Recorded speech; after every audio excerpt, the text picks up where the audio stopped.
O uso da triticale para os bovinos de leite, ele vai muito bem por ser uma cultura de inverno que tu pode substituir o milho. Então, a silagem de milho tem suas peculiaridades, sua dificuldade, especialmente em época de estiagem, e no inverno tu teria uma facilidade de conseguir um trato alternativo, né? Então, ao passo que essa substituição, ela pode ser tão igual ou semelhante, né? Causando resultados muito eficazes. Quando eu fiz uma troca de dieta entre silagem de milho para triticale, ao momento de adaptação, passando isso, até aumentou a produção. Foi um substituto que, entre os possíveis efeitos dessa melhora, eu acho que o ponto principal seria os picos de amido, uma vez que você está botando um amido de triticale, que provavelmente você vai repor apenas com o milho. Se você bota uma silagem de milho, vai repor com milho também.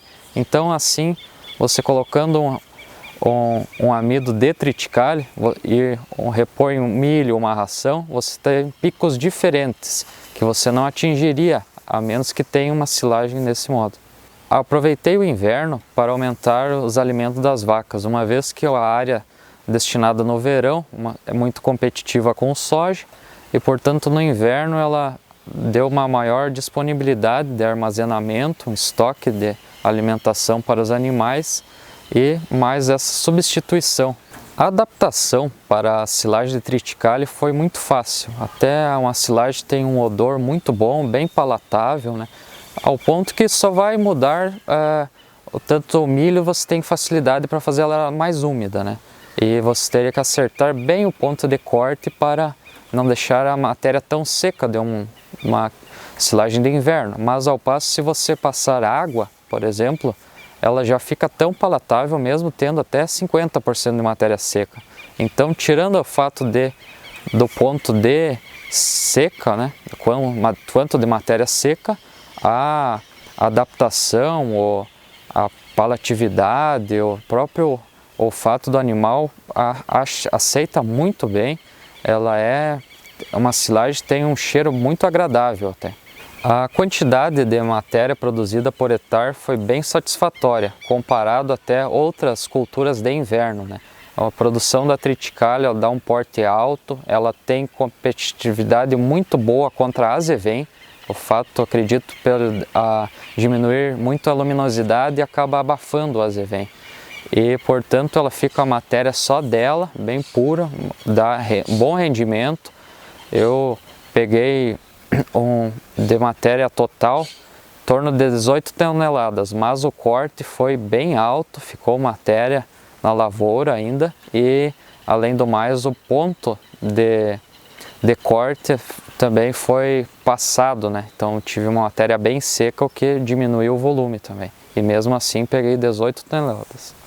Passado o meu ano de experiência com a triticale, já está acertado para o próximo ano e possivelmente os futuros a utilização. Já aumentei a área de reserva para essa cultura de inverno e seguirei utilizando a silagem de triticale. A minha conclusão, após ter utilizado a silagem de triticale, é de que ela sim substitui a silagem de milho.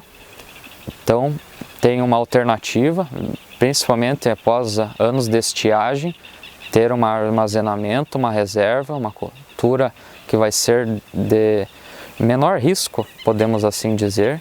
A silagem de triticale, ela proporciona um pouco mais de proteína que uma silagem de milho, claro, desde que você acerte o ponto de corte.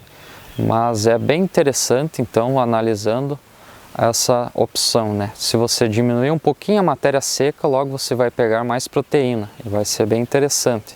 Ao ponto que você aumenta a proteína da dieta, né?